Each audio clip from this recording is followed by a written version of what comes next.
Well, for many American homeowners, insurance costs are rising from the effects of climate change. So is it time to start accounting for climate costs in your household budget? For more answers, let's bring in Yahoo Finance's Rick Newman here, live in living color in studio. Hey, Rick. Yep. The answer is yes. Yeah. You do need to start thinking about accounting for the cost of climate change.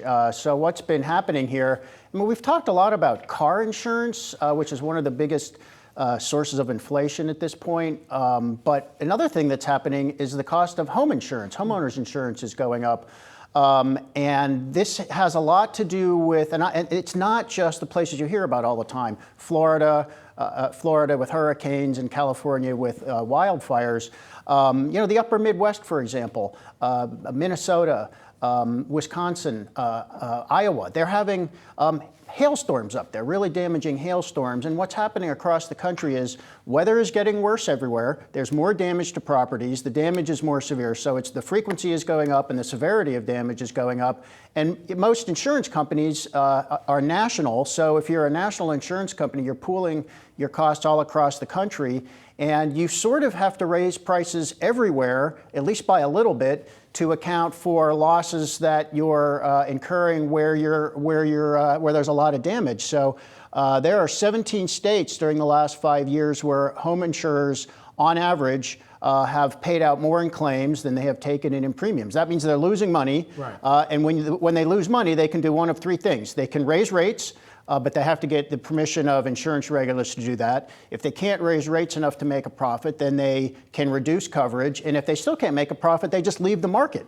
So this is becoming an increasing problem, and a lot of people who are getting their renewal for home insurance are saying, what? This is up 30–40% from what I'm used to. So this is becoming a bigger budget item than it used to be. Yeah, it's interesting. I think it was just last week, actually, this time that we had heard from Allstate, one of those major insurers, announcing their catastrophe losses included 14 events estimated at $1.48 billion. 70% of the losses related to 5 wind and hail events, primarily in Texas, Colorado, Illinois as well here. And you kind of compare that to the data that NOAA puts out, who's been tracking these billion-dollar events. As of 2024, June 10th, there have already been 11 weather or climate disaster events with losses exceeding $1 billion each to affect the United States.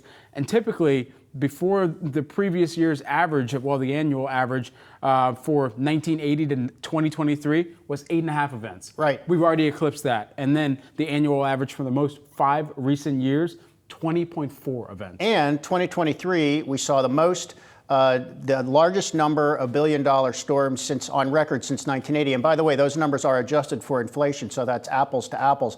This is not a debate about whether climate change is happening. When it comes to money and the bottom line at insurance companies, it is happening, and we have to account for it. That is what's going on here. And to get a little bit into the weeds, even reinsurance companies, they're the companies that insure the insurance companies. They are losing, in some cases, losing money too. So they're paying out more than they're taking in. And so the whole thing just bounces back to the insurers, which have to raise rates, and to the customers who have to pay more. I mean, this is not necessarily a disaster in the making from a budgeting perspective. We just need to pay these costs. I mean, this is the cost of what is happening with the weather. I mean, and so when you hear about thunderstorms, we now have billion-dollar thunderstorms. It used to be billion-dollar hurricanes. We had these storms that blew out windows in Houston skyscrapers. This stuff costs money, and we're all going to be paying for it.